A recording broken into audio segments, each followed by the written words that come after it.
બુદ્ધ પૂર્ણિમા, જેને બુદ્ધ જયંતી પણ કહેવામાં આવે છે, તે બૌદ્ધ ધર્મનો સૌથી મહત્વપૂર્ણ તહેવાર છે. આ પર્વ દર વર્ષે વૈશાખ માસની પૂર્ણિમા તિથિ આવે છે. આ દિવસે દાન કરવાનું વિશેષ મહત્વ રહેલું છે. આ દિવસે ભગવાન બુદ્ધનો જન્મ થયો હતો. માનવામાં આવે છે કે આ દિવસે ભગવાન બુદ્ધની પૂજા કરવાથી અને કેટલીક વસ્તુઓનું દાન કરવાથી પિતૃઓની અપાર કૃપા પ્રાપ્ત થાય છે. પંડિતજીના મતે બુદ્ધ પૂર્ણિમાના દિવસે પવિત્ર નદીમાં સ્નાન કરો અને જરૂરિયાતમંદોને દાન કરો. આ દિવસે ગંગા નદીમાં સ્નાન કરવાનું વિશેષ મહત્વ રહેલું છે. જો તે શક્ય ન હોય તો ઘરે જ ગંગા જળ મિક્સ કરીને સ્નાન કરો. બુદ્ધ પૂર્ણિમા પર પંખો, જળથી ભરેલું માટલું, પીળા કપડાં, ચપ્પલ, છત્રી, અનાજ, ફળનું દાન કરવું ખૂબ જ લાભકારક મનાય છે. બુદ્ધ પૂર્ણિમાના દિવસે સ્નાન દાનની સાથે ભગવાન વિષ્ણુ, મા લક્ષ્મી અને તુલસીની પૂજા પણ કરો. સાથે જ ભગવાન બુદ્ધની પૂજા કરો. ભગવાનને ભોગ ધરાવો. સર્વાર્થ સિદ્ધિ યોગ, શિવ યોગ, શુક્ર આદિત્ય યોગ, ગજલક્ષ્મી યોગ જેવા પણ યોગો બની રહ્યા છે. તો આ પૂનમનો વિશેષ ઉપયોગ આપણે કરીશું. સ્નાન કરવાનું હોય, જેને કહેવાય કે પ્રાતઃકાલમાં શુભ શ્રેષ્ઠ મુહૂર્ત છે. સંધ્યા સમયમાં તમે દાન, પુણ્ય ઇત્યાદિ કરવાથી પણ તમને ભગવાન બુદ્ધની કૃપાથી સર્વાર્થ સુખ, શાંતિ અને સમૃદ્ધિની પ્રાપ્તિ થાય છે. બુદ્ધ પૂર્ણિમા, જેને બુદ્ધ જયંતી પણ કહેવામાં આવે છે, તે બૌદ્ધ ધર્મનો સૌથી મહત્વપૂર્ણ તહેવાર છે. આ પર્વ દર વર્ષે વૈશાખ માસની પૂર્ણિમા તિથિ આવે છે. આ દિવસે દાન કરવાનું વિશેષ મહત્વ રહેલું છે. આ દિવસે ભગવાન બુદ્ધનો જન્મ થયો હતો. માનવામાં આવે છે કે આ દિવસે ભગવાન બુદ્ધની પૂજા કરવાથી અને કેટલીક વસ્તુઓનું દાન કરવાથી પિતૃઓની અપાર કૃપા પ્રાપ્ત થાય છે.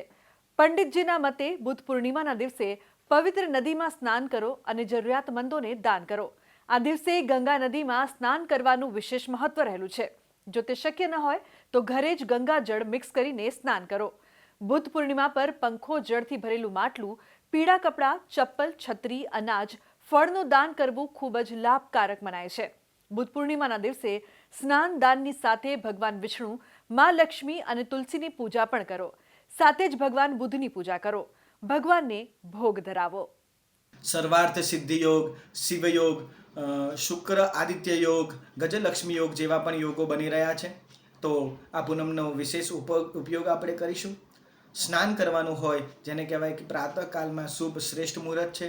સંધ્યા સમયમાં તમે દાન, પુણ્ય ઇત્યાદિ કરવાથી પણ તમને ભગવાન બુદ્ધની કૃપાથી સર્વાર્થ સુખ, શાંતિ અને સમૃદ્ધિની પ્રાપ્તિ થાય છે. બુદ્ધ પૂર્ણિમા, જેને બુદ્ધ જયંતી પણ કહેવામાં આવે છે, તે બૌદ્ધ ધર્મનો સૌથી મહત્વપૂર્ણ તહેવાર છે. આ પર્વ દર વર્ષે વૈશાખ માસની પૂર્ણિમા તિથિ આવે છે. આ દિવસે દાન કરવાનું વિશેષ મહત્વ રહેલું છે. આ દિવસે ભગવાન બુદ્ધનો જન્મ થયો હતો. માનવામાં આવે છે કે આ દિવસે ભગવાન બુદ્ધની પૂજા કરવાથી અને કેટલીક વસ્તુઓનું દાન કરવાથી પિતૃઓની અપાર કૃપા પ્રાપ્ત થાય છે.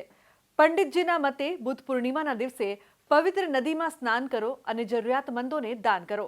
આ દિવસે ગંગા નદીમાં સ્નાન કરવાનું વિશેષ મહત્વ રહેલું છે.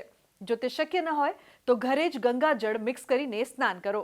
બુદ્ધ પૂર્ણિમા પર પંખો, જળથી ભરેલું માટલું, પીળા કપડાં, ચપ્પલ, છત્રી, અનાજ, ફળનું દાન કરવું ખૂબ જ લાભકારક મનાય છે. બુદ્ધ પૂર્ણિમાના દિવસે સ્નાન દાનની સાથે ભગવાન વિષ્ણુ, મા લક્ષ્મી અને તુલસીની પૂજા પણ કરો.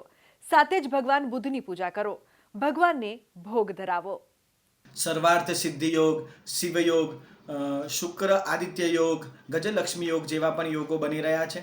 તો આ પૂનમનો વિશેષ ઉપયોગ આપણે કરીશું. સ્નાન કરવાનું હોય, જેને કહેવાય કે પ્રાતઃકાલમાં શુભ શ્રેષ્ઠ મુહૂર્ત છે. સંધ્યા સમયમાં તમે દાન, પુણ્ય ઇત્યાદિ કરવાથી પણ તમને ભગવાન બુદ્ધની કૃપાથી સર્વાર્થ સુખ, શાંતિ અને સમૃદ્ધિની પ્રાપ્તિ થાય છે.